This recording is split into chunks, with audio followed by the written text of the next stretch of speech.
ಮರಣ mass Sony live ಅಲ್ಲಿ streaming ಅಲ್ಲಿರುವಂತ ಈ ಕನ್ನಡ ಡಬ್ಡ್ ಮಲಯಾಳಂ ಸಿನಿಮಾ ನೋಡಿದ್ಮೇಲೆ ನನ್ನ ಒಪಿನಿಯನ್ ಹೇಳೋದಾದ್ರೆ strictly one time watchable movie ಇದು.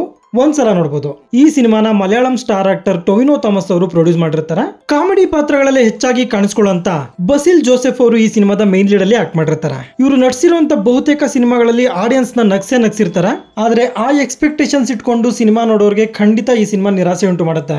ಈ ಸಿನಿಮಾ ಡಾರ್ಕ್ ಕಾಮಿಡಿ ಜೋನರ್ ಅಲ್ಲಿ ಇದ್ದು ಅಲ್ಲಲ್ಲಿ ಸ್ವಲ್ಪ ಮಟ್ಟಿಗೆ ನಿಮ್ಮನ್ನ ನಗಿಸುತ್ತೆ.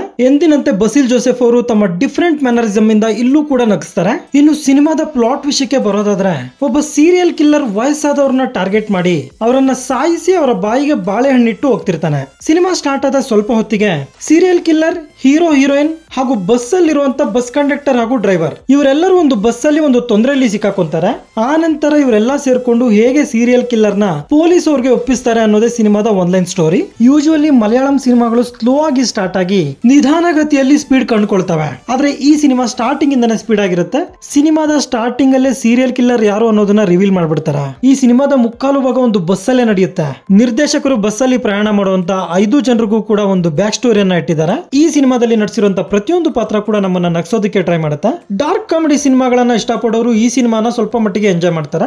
ಬಿಜಿಎಂ ಹಾಗೂ ಸಿನಿಮಾಟೋಗ್ರಫಿ ಎರಡೂ ಕೂಡ ಟಾಪ್ ನಾಚ್ ಅಲ್ಲಿ ಇದೆ. ಬಸಿಲ್ ಜೋಸೆಫ್ ಅವರ ಕ್ಯಾರೆಕ್ಟರ್ ಈ ಸಿನಿಮಾದಲ್ಲೂ ಕೂಡ ಇಷ್ಟ ಆಗುತ್ತೆ. ಸಿನಿಮಾದಲ್ಲಿ ನಟಿಸಿರುವಂತ ಪ್ರತಿಯೊಬ್ಬ ಆಕ್ಟರ್ ಕೂಡ ಚೆನ್ನಾಗಿ ನಟಿಸಿದ್ದಾರೆ. ಸಿನಿಮಾದಲ್ಲಿ ಯಾವುದೇ ರೀತಿ ಅಡಲ್ಟ್ ಕಂಟೆಂಟ್ ಇರಲ್ಲ. ಆರಾಮಾಗಿ ಫ್ಯಾಮಿಲಿ ಜೊತೆ ನೋಡಬಹುದು.